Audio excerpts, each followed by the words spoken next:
bangkitkan. Yang pertama sekali ialah 040-000 penyiaran. Saya nak tanya kementerian, adakah kerajaan mempunyai satu target ataupun allotment, salah satu di dalam penyiaran TV ataupun radio yang dikhaskan untuk kementerian-kementerian lain maklumkan perkara-perkara yang rakyat perlu tahu, contohnya di hal isu-isu kementerian pendidikan atau pertahanan yang katakan prime time 10-15 minit, bukan ini suatu yang regular supaya di samping mereka rakyat mendapat hiburan melalui program-program, tetapi juga maklumat ini dimaklumkan kepada rakyat. Isu yang kedua adalah tentang perkara-perkara yang rakyat juga kena belajar. Kadang-kadang kita pergi sekolah, tetapi lepas kita keluar sekolah, isu-isu courtesy contohnya kita tinggalkan terus. Saya pernah keluar lift bersama-sama dengan pegawai-pegawai muda di parlimen ini. Saya tolong press buka pintu. Dia nak ucap thank you pun tidak. Maknanya isu-isu macam ni kita kena ajar balik menteri. Kita tengok trafik, bagaimana rakyat di Malaysia kalau dia pergi luar negara, Singapura ke ataupun di Thailand, dia mandu dengan cermat. The moment dia cross saja, dia tak jadi begitu dah. Sebab dia rasa dia jago atas jalan.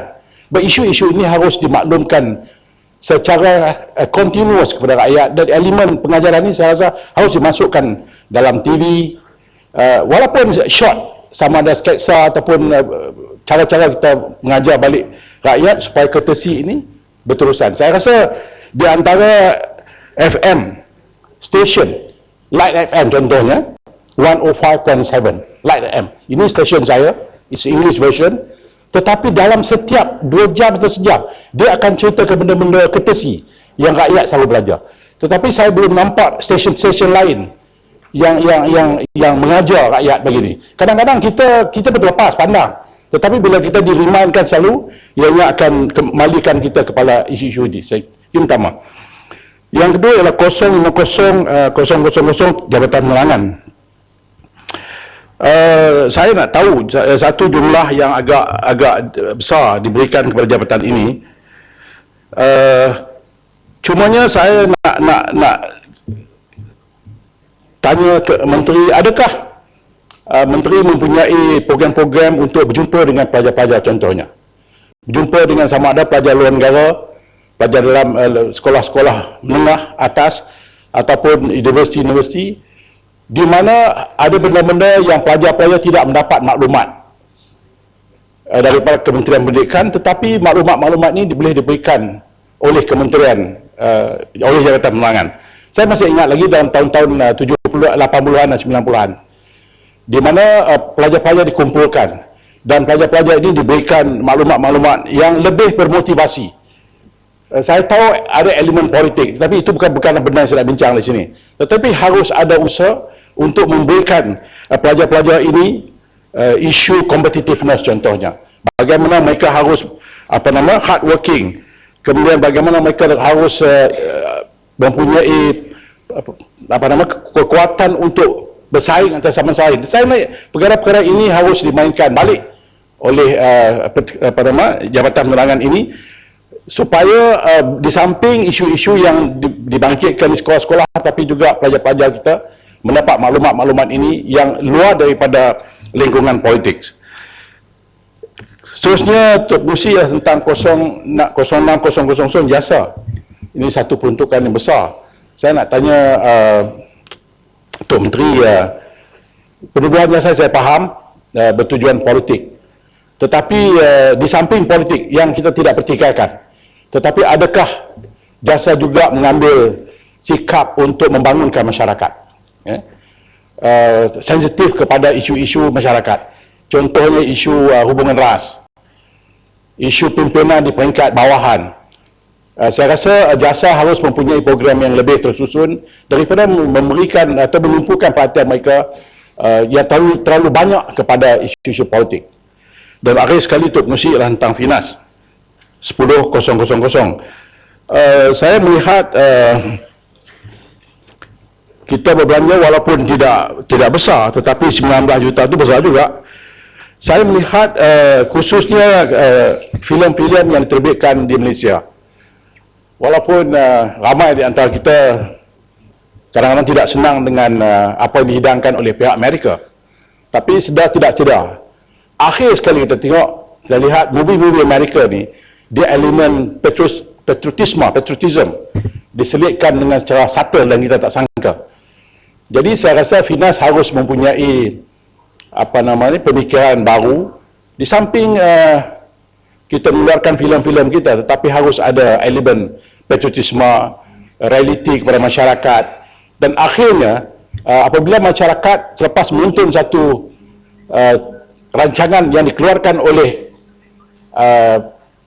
programmer ataupun rancangan yang dikeluarkan oleh syarikat tempatan, akhir sekali bahawa melihat movie ini ataupun sesuatu yang aku tengok ini akhirnya ada elemen patriotisme itu. Saya rasa ini penting sebab tidak mungkin kalau syarikat swasta yang kita harapkan untuk mengeluarkan movie-movie ini, tetapi harus ada satu quote and unquote influence Finas terhadap syarikat-syarikat ini. Ya, Sepang. Terima kasih Musi. Terima kasih pada sahabat saya Sungai Petani. Sungai Petani, saya ingin tanya kepada Sungai Petani, setuju tak dengan saya bahawa secara keseluruhan kalau kita lihat filem-filem di tanah air kita ni, filem itu kadang-kadang tidak mendedahkan realiti sebenar apa yang berlaku dalam masyarakat. Berbeza dengan filem-filem Hollywood ataupun Bollywood. Saya taklah tengok selalu, tapi saya suka filem-filem Bollywood yang menceritakan bagaimana kebobrokan sistem politik. Sebagai contoh, kalau di filem-filem Bollywood ni biasa Inspektor Sahab tu jahat lah, dan biasanya dia akan dapat arahan dari menteri-menteri yang jahat tu, korup dan sebagainya. Jadi dia mendedahkan cerita yang berlaku dalam masyarakat. Tapi kalau dalam negara kita ni, kalau filem ke drama ke TV ni, poli baik selalu. Kalau polis gerak khas tu tak pernah tak baik langsung lah, 24 jam baik. Jadi sedangkan realiti yang berlaku, ahli politik yang korup, contoh kalau katakan ada penggiat-penggiat filem nak buat filem contoh yang ada kaitan dengan corruption, 1MDB ke apa, ada rasa agaknya boleh tak dibuat dalam negara kita ni? Terima kasih. Tok Musi ginilah ya. At the end of the day, Tok Musi, at the end of the day ialah penonton. Akhirnya bukanlah apa yang dihidangkan, tetapi penontonlah yang akan menilai. Sebab itu kadang-kadang kita lihat kenapa produksi-produksi tempatan kita tidak mendapat sambutan. Kerana kita agak jauh daripada realiti kehidupan sebenarnya. Kalau lihat dalam movie Melayu khususnya, kalau seorang usahawan tu dia mesti pakai coat, pakai tie. Every time. Kalau mencorak bot tu mesti pakai coat, pakai tie. Contohnya, dia kena out of touch, Tok Sri. So, tak apalah, saya pun tak nak komen itu. Isunya gini ialah harus ada. Saya rasa kita allocate satu jumlah wang yang agak besar. Yang saya nak sebut gini, bahawa Finas harus berjumpa dengan producer-producer ini. Producekan good movies. Dan good movies tidak semestinya bajet yang besar. Saya tengok movie komikal daripada US pun juga tidaklah bajet besar. Tetapi ianya berkualiti kerana ada pemantauan yang jelas. Yang itu yang pertama.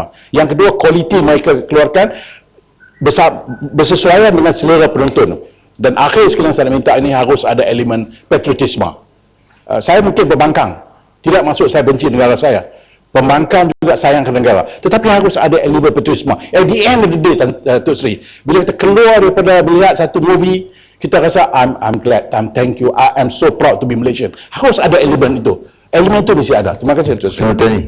Ya, sebelum tu. Sikit je. Boleh saya duduk? 1-2 minit. Sikit. Dah habis lah. Dah habis ke? Boleh. Pendek habis lah. Kata tinggi dia dah duduk dah. Dah duduk, okey.